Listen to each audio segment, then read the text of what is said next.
Hi friends, welcome back to my YouTube channel.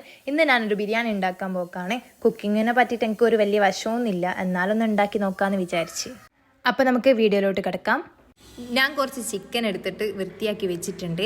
അതിലേക്ക് കുറച്ച് മഞ്ഞൾപ്പൊടി, കോൺഫ്ലോർ പൊടി, ഗരം മസാല പൊടി, പിന്നെ കുറച്ച് മുളക് പൊടി, കുറച്ച് ലേശം ഉപ്പും ചേർത്തിട്ടുണ്ട് കേട്ടോ. അത് ഞാൻ ഈ വീഡിയോ എടുക്കാൻ വിട്ടുപോയി. എന്നിട്ട് ഞാൻ കൈ കൊണ്ട് ആ ചിക്കനിൽ മസാല നല്ലോണം പിടിപ്പിച്ചിട്ടുണ്ട്. എന്നിട്ട് ഞാൻ അതൊന്ന് അടച്ച് വെച്ച് 20 മിനിറ്റത്തേക്ക്. നെക്സ്റ്റ് ഞാൻ പോയത് ഉള്ളി, തക്കാളി, പിന്നെ ഇഞ്ചി വെളുത്തുള്ളി പേസ്റ്റ് ഉണ്ടാക്കാൻ വേണ്ടിയിട്ടാണ്. അതും ഞാനിവിടെ സെറ്റാക്കി വെച്ചിട്ടുണ്ട്. എന്നിട്ട് ഞാൻ പാൻ എടുത്തിട്ട് അതിലേക്ക് കുറച്ച് ഓയിൽ ഒഴിച്ച് നമ്മളിപ്പോൾ മാറ്റി വെച്ച ചിക്കനില്ലേ, അത് ഓരോന്നായിട്ട് എണ്ണയിലിട്ട് ഞാനിങ്ങനെ പൊരിച്ചെടുക്കുന്നുണ്ട്. നെക്സ്റ്റ് ഞാനൊരു ചീനച്ചട്ടി വെച്ച് നമ്മൾ നേരത്തെ മുറിച്ച് വെച്ച ഉള്ളിക്കകത്തുനിന്ന് പകുതി ഉള്ളി എടുത്തിട്ട് ഇങ്ങനെ വറുത്ത് കോരി എടുക്കുന്നുണ്ട്.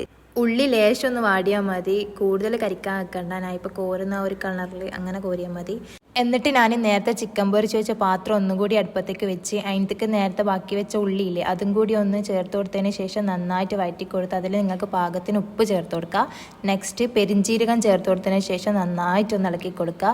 അതിലേക്ക് ഞാൻ ഇഞ്ചി, വെളുത്തുള്ളി, പച്ചമുളക് അരച്ച പേസ്റ്റ് ഒന്ന് ചേർത്ത് കൊടുത്തിട്ടുണ്ട്. എന്നിട്ട് നന്നായിട്ട് നമ്മൾ ഉള്ളിയോടൊപ്പം മിക്സാക്കുക. അതിലേക്ക് കരിയാപ്പില, നേരത്തെ കട്ട് ചെയ്ത് വെച്ച തക്കാളി, അതിലേക്ക് കുറച്ച് മല്ലിയില എല്ലാം ഒന്ന് ഇട്ടുകൊടുത്തതിന് ശേഷം എല്ലാം കൂടി നന്നായിട്ടൊന്ന് വഴറ്റിയെടുക്കുക. അതിലേക്ക് ഞാൻ കുറച്ച് ചിക്കൻ മസാലപ്പൊടി, കുരുമുളക് പൊടി, ഗരം മസാലപ്പൊടി, മഞ്ഞൾപ്പൊടി ഇതൊക്കെ ഒന്ന് ഇട്ട് കൊടുത്തതിന് ശേഷം വീണ്ടും നമ്മൾ ആ ഉള്ളിനെ ഒന്ന് വഴറ്റിയെടുക്കുക. അതിലേക്ക് ഞാൻ നേരത്തെ പൊരിച്ച് വെച്ച ഉള്ളിയില്ലേ, അതും കൂടി ഒന്ന് ആഡാക്കി കൊടുക്കുന്നുണ്ട്. എന്നിട്ട് നന്നായിട്ടൊന്ന് മിക്സ് ചെയ്തെടുക്കുക. നെക്സ്റ്റ് ഞാൻ പൊരിച്ച് വെച്ച ചിക്കൻ അതിലേക്കൊന്ന് ഇട്ട് കൊടുക്കുന്നുണ്ട്. ഓരോന്നായിട്ട് ചിക്കൻ ഇട്ട് കൊടുത്തതിന് ശേഷം പിന്നെയും നമ്മൾ ആ മസാലയും ചിക്കനും തമ്മിൽ നന്നായിട്ടൊന്ന് ഇളക്കിയെടുക്കുക. അതിലേക്ക് ഞാൻ കുറച്ച് തൈര് ഒഴിച്ച് കൊടുക്കുന്നുണ്ട് കേട്ടോ. തൈര് ഒഴിച്ചാൽ കൂടുതൽ ടേസ്റ്റ് ആയിരിക്കും ബിരിയാണി കഴിക്കാൻ വേണ്ടിയിട്ട്. അപ്പോൾ നമ്മൾ മസാല ഇവിടെ റെഡിയായി വന്നിട്ടുണ്ട്. അത് നമുക്കൊന്ന് അടച്ച് വെക്കാം. Flame off ചെയ്തോട്ടോ.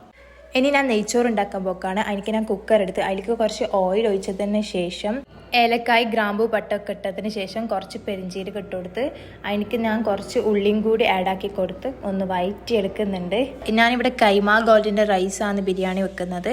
അതിലേക്ക് ഞാൻ ഒരു പാട്ട അരിക്ക് 1.5 പാട്ട വെള്ളമാണ് ഇവിടെ എടുത്തിട്ടുള്ളത്. ഇനി ഇതിലേക്ക് 2 സ്പൂൺ RKG ശേഷം നമുക്ക് ആവശ്യത്തിനായിട്ടുള്ള ഉപ്പും ഇട്ട് കൊടുത്തതിന് ശേഷം നന്നായിട്ടൊന്ന് വഴറ്റി കൊടുക്കുക. ശേഷം നമുക്കൊന്ന് കുക്കർ ഒന്ന് അടച്ച് വെക്കുക. ഒരു വിസിൽ മതി കേട്ടോ. അപ്പോഴത്തേക്ക് നമ്മുടെ നെയ്ച്ചോറ് ഇവിടെ റെഡിയായി വന്നിട്ടുണ്ടാവും.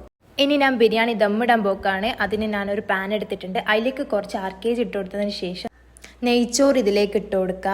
അതിന് മുകളിൽ മല്ലിയിലയും ഗരം മസാല പൊടി ഇങ്ങനെ വെതറി കൊടുക്കുക. നെക്സ്റ്റ് നമ്മൾ മസാല ഇതിലേക്കൊന്ന് ആഡാക്കി കൊടുക്കുന്നുണ്ട്. അതിന് മുകളിലും നമുക്ക് ഒരു ലെയറായിട്ട് നെയ്ച്ചോറ് ഇട്ട് കൊടുക്കുക.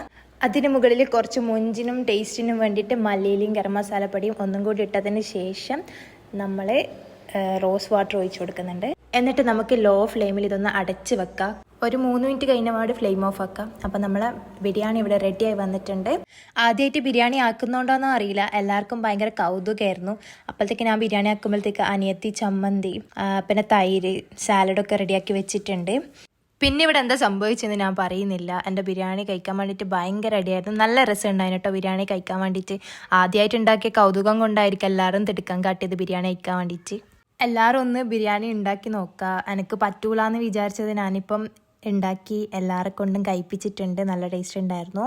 അപ്പോൾ ഇന്നത്തെ വീഡിയോ ഇത്രയുള്ള വീഡിയോ ഇഷ്ടപ്പെട്ടാൽ ലൈക്ക് ചെയ്യുക, കമൻറ്റ് ചെയ്യുക, ഷെയർ ചെയ്യുക, സബ്സ്ക്രൈബ് ചെയ്യുക. Thanks for watching.